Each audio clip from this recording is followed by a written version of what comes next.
नमस्कार, देश न्यूज में आपका स्वागत है। मैं हूं आपके साथ धर्मिष्ठा और आप देख रहे हैं हमारा खास कार्यक्रम। हमारे खास कार्यक्रम में आज हम बात करेंगे रविंद्र जैन जी के शिष्य से। हमारा एक खास कार्यक्रम है जिसका नाम है देश की बात देश न्यूज के साथ। हम आपका सबसे पहले परिचय करवा देते हैं। रविंद्र जैन जी के शिष्य हमारे साथ है रवि जैन जी। सबसे पहले रवि जी, देश न्यूज में आपका बहुत बहुत स्वागत है। आपसे जानना चाहूंगी कि ये जो यात्रा आपने संगीत की शुरू की है, इसका क्या कारण था और क्या वजह थी कि आपने संगीत को ही करियर के रूप में चुना?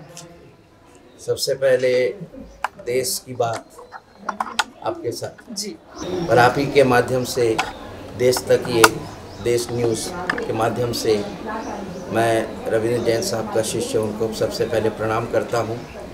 और भारत का हृदय जिसको कहते हैं मध्य प्रदेश की ये राजधानी भोपाल में, जहां हमारे गुरुवर पद्मश्री डॉक्टर रविंद्र जैन साहब की एकेडमी का आज शुभारंभ है, जो हमारे राजेंद्र जैन जी के माध्यम से एक शुरुआत हो रही है। और इसमें बहुत बड़ा आशीर्वाद व सहयोग उनके अनुज श्री मणिंद्र जैन साहब, जो मेरे बड़े भाई के समान हैं, और दादू श्री भी मेरे पिताश्री और भाई समान और गुरु तो हैं ही। और हमारा एक जैसे एक बाप बेटे का रिलेशन वैसा हमारा रहा। और आपने कहा कि सफ़र कैसे शुरू हुआ, कैसे क्यों हुआ, संगीत कैसे आया, तो बचपन से ही मुझे संगीत का बहुत शौक़ था और बहुत संगीत सुनता था मैं। और रेडियो हुआ करता था उन दिनों, और रेडियो में एक गाना बजता था, गीत गाता चल, तो मैं उससे बहुत इंस्पायर हुआ। तो मैंने मन में यही ठाना था कि मुझे भी गीत गाते हुए चलना है, और गीत गाते हुए चलते हुए मैं उन तक पहुंचा।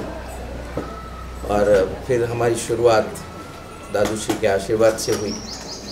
और आप और बैकग्राउंड में थोड़ा पूछना चाहेंगी तो मैं जब दिल्ली में था, उससे पहले मेरी परवरिश और मेरी पढ़ाई टिल 12th बंगाल में हुई। वहाँ से मैं दिल्ली आ गया, दिल्ली में कॉलेजिएट की, वहाँ से एनसीसी की ट्रेनिंग ली। फाइटर पायलट होता इस फील्ड में ना होता तो, और उड़ान वो भी थी, उड़ान ये भी है। जैन साहब ने मुझे, मैं जब दिल्ली था तो हमारे ब्रदर हैं करण जी और पूरा परिवार, इसमें काफ़ी सहयोग रहा उनका। करण जी मुझे जैन साहब के पास ले गए दिल्ली मुंबई, और मुंबई में दादू श्री के दर्शन हुए। उससे पहले दर्शन ऐसे हुए कि मणिंद्र जैन भाई साहब का एक प्रोग्राम था इस्कॉन दिल्ली में, तो मैं एज अ दर्शक, एज अ श्रोता वहाँ बैठा था। और मैं जब दादू श्री को सुना मैंने, तो मेरे मन में हुआ कि एक दिन मैं भी उनके साथ गाऊंगा। और वो सपना पूर्ण हुआ।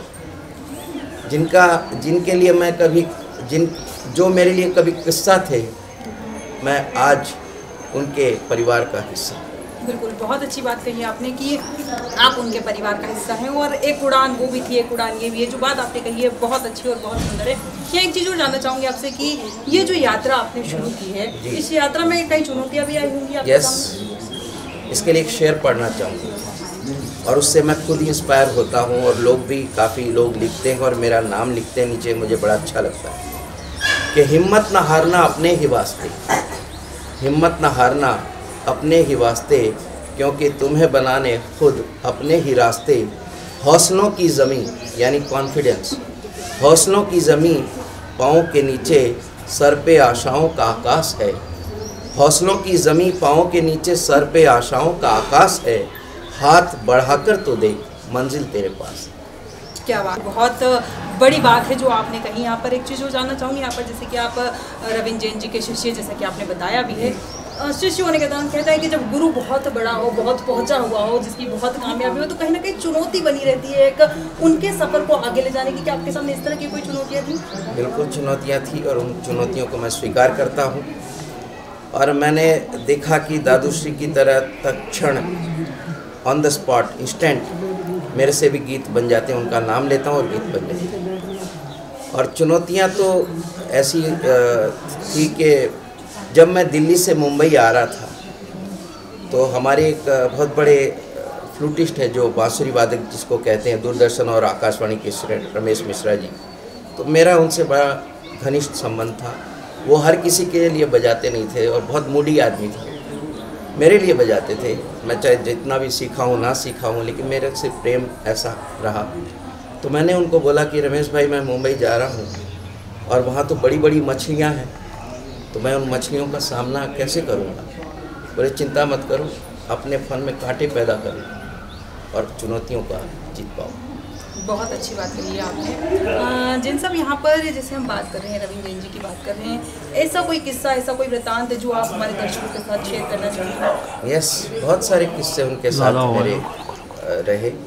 उनका स्मरण कर रहा हूँ तो मुझे बहुत याद आ रहे हैं वो संस्मरण, जिसका मैं करूँ वरण। ऐसी बहुत सी बातें हमारे साथ हुई थी और मैं उनका डाई हार्ट एक फ़ैन, एक गुरु भक्त। मुझे याद है एक प्रोग्राम हम कर रहे थे, वो बहुत ही ठंडा इलाका था, ये यूपी में है कोई कौसाम्बी या इस टाइप का नाम। तो वहाँ जैन साहब का प्रोग्राम हो रहा था, संस्कार भारती द्वारा वो प्रायोजित था और ठंड का समय था और मैं दिल्ली था और जैन साहब मुंबई से आए और प्रोग्राम के लिए जा रहे थे। तो मुझे बोले बेटा तुम जब दिल्ली से आओ तो तुम्हारे लिए गाड़ी की व्यवस्था की हुई है, रहने की जगह की हुई है। और उन दिनों बहुत ठंड हुआ करती थी और यूपी में आपको मालूम है इतना कोहरा होता कि हाथ को हाथ दिखाई ना दे। लेकिन मैं बड़ा जुनूनी था, मैं वो चले गए थे और वो एक नंबर दे के गए थे, बोले बेटा कोई भी दिक्कत हो तो इस पर फ़ोन कर लेना। अच्छा, वहाँ कार्यक्रम शुरू हो गया था और मैं पहुँचा, काफ़ी विलम्ब हो गया था, धुंध बहुत थी। तो मैं उनको स्मरण करते हुए मैं कहा दादू श्री मुझे आपका आशीर्वाद लेने आना, आपके साथ गाना है। मैं मन ही मन मैंने सोचा और वहाँ पे क्या हुआ, ये जो गाड़ी वाले थे उन्होंने मना कर दिया। बोले मैं अपनी जान की तो मैं बाजी लगा सकता हूँ, आपका मुझे सुरक्षा आपको रखनी है और आपका ध्यान रखना, मैं आपके जान की कीमत नहीं लगा सकता क्योंकि बहुत कोहरा है और कहीं गाड़ी कहीं खड्ड में गिर जाए, कहीं घाटी में गिर जाए, कहीं कुछ हो जाए तो मैं जवाब नहीं दे पाऊँगा। इसलिए ऐसा है कि आप यहीं पास में पुलिस थाना है, वहाँ जाके मैं आपको आराम करा देता हूँ, आप वहाँ आराम करिए और सुबह जब जैन साहब आ जाएंगे तो उनके साथ आप वापस चले जाइए।